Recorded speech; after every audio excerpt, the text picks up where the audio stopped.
नमस्कार दोस्तों, आज की वीडियो में हम लोग जानते हैं घनानंद और सुजान की प्रेम कहानी।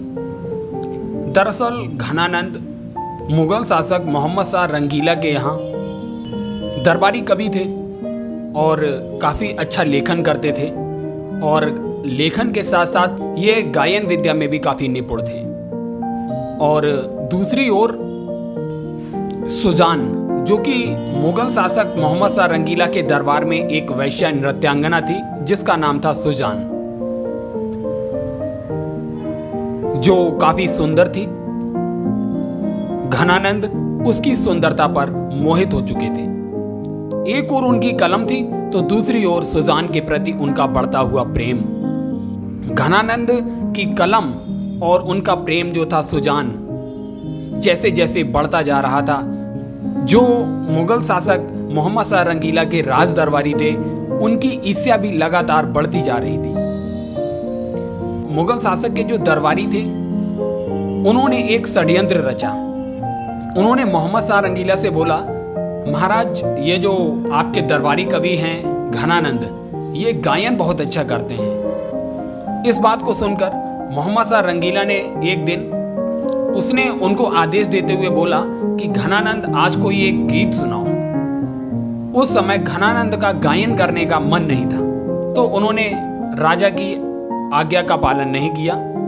फिर वहीं जो खड़े हुए दरबारी थे उनके, जो घनानंद से काफी ईर्ष्या करते थे, उन्होंने राजा के कान फिर भरे और बोला कि यदि आप सुजान नामक जो नृत्यांगना है, आप अगर उसको बुलाएंगे, अगर वह इनसे अनुरोध करेगी तो ये अवश्य गाएंगे। मोहम्मद शाह ने आदेश दिया कि नृत्यांगना सुजान को बुलाया जाए। जैसे ही नृत्यांगना सुजान दरबार में आती है और इनसे गायन करने के लिए अनुरोध करती है, तो ये अपना मुख सुजान की ओर करते हैं और पीठ मोहम्मद शाह की ओर कर लेते हैं और इतनी तन्मयता के साथ गायन में लीन हो जाते हैं कि इनको अपनी देह की सुधि नहीं रहती है। और सुजान का चेहरा निहारते निहारते इन्होंने गायन किया। पूरा राज दरबार मंत्र मुग्ध हो गया इनके गायन से। राजा भी काफी प्रसन्न हुआ, परंतु जैसे ही गायन समाप्त होता है, मोहम्मद शाह रंगीला सोचता है कि घनानंद ने जब मैंने आदेश दिया तो इसने गायन नहीं किया, परंतु जब सुजान ने इसे गायन करने का अनुरोध किया तो इसने बिना किसी विलंब के गायन प्रारंभ कर दिया और इसने मेरी ओर पीठ की और सुजान की ओर मुख किया। राजा को काफी क्रोध आया। जो मुगल शासक था उसने इनको दरबार से निष्कासित कर दिया। दरबार से निष्कासित होने के बाद भी इनके मन में कोई खेद नहीं था। जब ये दरबार को छोड़कर बाहर निकल रहे थे तो इन्होंने पीछे मुड़कर सुजान की ओर देखा और सुजान से कहा, चलो सुजान। परंतु सुजान ने इनके साथ जाने से इनकार कर दिया। दरबार में इनका दिल टूट चुका था। सुजान, जिस पर वो मोहित थे, उसी ने उनको धोखा दे दिया और उन्होंने मुगल शासक के राज दरबार को छोड़ दिया और वृंदावन के लिए प्रस्थान किया।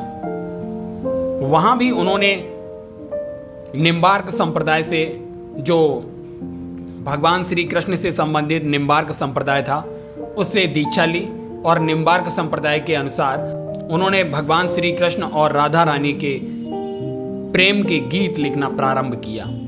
ऐसी मान्यता है कि राधा रानी और कृष्ण के प्रेम के जितने उन्होंने ग्रंथ लिखे हुए हैं उसमें उन्होंने कई जगह सुजान शब्द का प्रयोग किया है। तो ऐसा ही मान्यता है कि जहां जहां उन्होंने राधा को सुजान कहा है, उन्होंने वहां पर अपनी प्रेमिका को प्रतिबिंबित करने का प्रयास किया है।